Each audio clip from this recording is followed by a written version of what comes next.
কাছের মানুষকে ছাড়া পুজোর দিনগুলো কাটানো সত্যিই খুবই কষ্টকর। সব ইচ্ছেগুলো এবার অপূর্ণ থেকে গেল।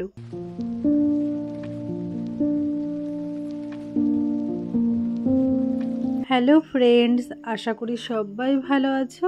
পুজোতে কে কেমন এনজয় করলে অবশ্যই কমেন্ট বক্সে জানিয়ে যেও। জানি ভিডিওটা ছাড়তে একটু লেট হয়ে গেছে, চারিপাশে এত মাইক বাজছিল, ভয়েস ওভার দেওয়ার সুযোগই পাচ্ছিলাম না। আজ এই মাইক বন্ধ হতেই বসে পড়েছি ভয়েস ওভার দিতে। কলকাতার পর যেমন বনগাঁতে দুর্গাপুজো হয়, তেমনি বারাসাতের পর আমাদের হেলেঞ্চায় কালী পুজো হয়।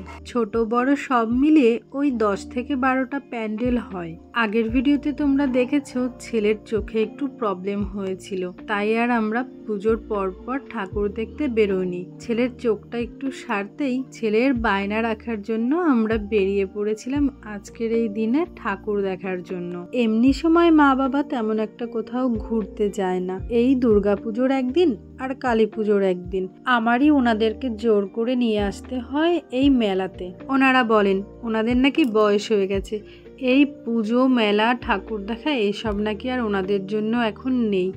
এখন শুধু আমরাই এসব দেখবো, ঘুরবো ফিরবো।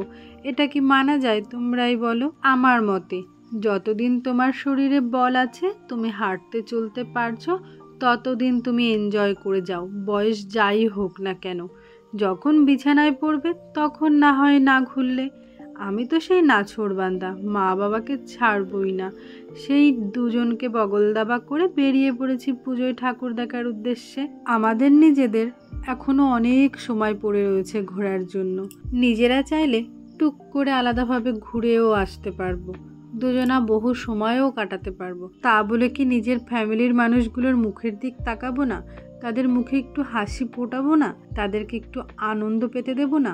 এতটা স্বার্থপর তো আমি নই। পার্সোনালি নিজেদেরও ঘুরতে হবে, আবার সময়তে ফ্যামিলির সবাইকে নিয়েও ঘুরতে হবে। ছোট থাকতে তো ওনারাই কাঁধে কোলে পিঠে করে নিয়েই এই সব মেলা ঠাকুর দেখা সব ঘুরিয়েছে।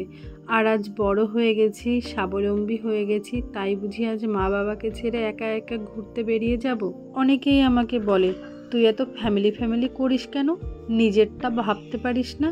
না, আমি ভাবতে পারি না নিজেরটা, কারণ এই ফ্যামিলি আমার কাছে সব থেকে বেশি ইম্পর্টেন্ট।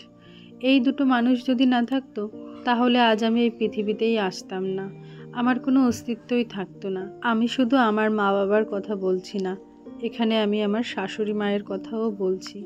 তার কারণেই আমি আমার হাজবেন্ডকে পেয়েছি। তারা যেমন তাদের দায়িত্বটা ঠিক মতো পালন করেছে, ছোট থেকে আমাদেরকে বড় করেছে, মানুষের মতো মানুষ করেছে, তেমনি সন্তানদেরও কর্তব্য বাবা মার শেষ বয়স পর্যন্ত লাঠি হয়ে থাকার। এবছর দুর্গাপুজো না আমার ভালো কেটেছে, না এই কালী পুজো আমার ভালো কেটেছে। কাছের মানুষটা যে সাথে ছিল না। প্রতিটা স্ত্রীই চায় তার স্বামী যেন এই পুজোর দিনগুলো তার সাথে থাকুক। হাতে হাত রেখে প্যান্ডেল হোপিং, একে অপরকে ফুচকা খাইয়ে দেওয়া, কখনো শাড়ির কুচি ঠিক করা বা কখনো শাড়ির আঁচল, চোখে চোখে কথা, মুখে কতই না হাসি, একে অপরের সাথে কিছুটা সময় কাটানো। এবছর সব ইচ্ছেগুলোই আমার অপূর্ণ থেকে গেল।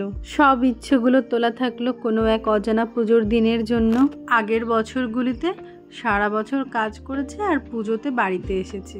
এবছর কাজের কিছু প্রবলেম থাকায় 4 মাস পর্যন্ত বাড়িতে ছিল। জুলাই মাসে আর কি বাড়ি থেকে বেরিয়েছে। নতুন জব, নতুন কোম্পানি, 6 মাস না হলে আর ছুটি পাবে না। সেই কারণে এবছর আর পুজোতে তার বাড়ি আসা হলো না। কি আর করা যাবে, সব বছর কি আর সমান যায়? আমাদের বিয়ের 9 বছর কমপ্লিট হয়ে গেছে, তবুও আমি সবসময় চেষ্টা করি সম্পর্কটাকে নতুনের মতো করে রাখার। বিয়ের আগে আরও 8 বছরের প্রেম, বুঝতেই পারছো। ঝগড়া ঝামেলা তো লেগেই থাকবে, তা বলে কি একজন আরেকজনের প্রতি মুখ ফিরিয়ে নেব? সন্তানদের মুখের দিক তাকিয়ে সংসারে থাকতে হয় তাই থাকবো, একে অপরের সাথে কথা বলবো না, বাঁচতে হয় তাই বাঁচবো লোক লজ্জার ভয়ে। তেমনটা করতে ভাই আমি কোনোদিনই পারবো না। আমার কথা হচ্ছে যে কদিন বাঁচবো এনজয় করে বাঁচবো। লোকে যে যাই বলুক, ঝগড়া অশান্তি তো লেগেই থাকবে, একজন আর একজনের মান ভাঙাবো তাও ভালো। সম্পর্ক টিকিয়ে রাখতে গেলে প্রয়োজন একে অপরের প্রতি শ্রদ্ধা। একজন বলবে তো আর একজন শুনবে।